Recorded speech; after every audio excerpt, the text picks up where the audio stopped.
that Tower of Dawn, it's the 6th Throne of Glass book, but it is not like, it's not a sequel to Empire of Storms. It's basically like, it takes place during Empire of Storms with Chaol and Nezrin and then a whole bunch of other characters. Some of them you might have met before. If you've read The Assassin's Blade, there's a character named Irene Towers who returns and who has a major point of view in that book.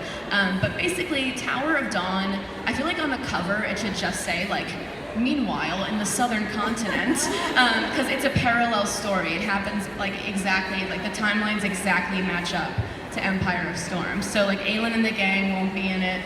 The book 7 now, I guess, will be the final Throne of Glass book.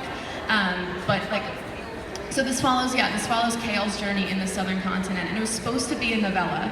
It was supposed to be a novella, but this past November, I sat down one day to write it, and I had planned out the story for a while. I knew what I wanted to happen in it, but I sat down one day, and like I didn't expect to fall so wildly in love with writing this book.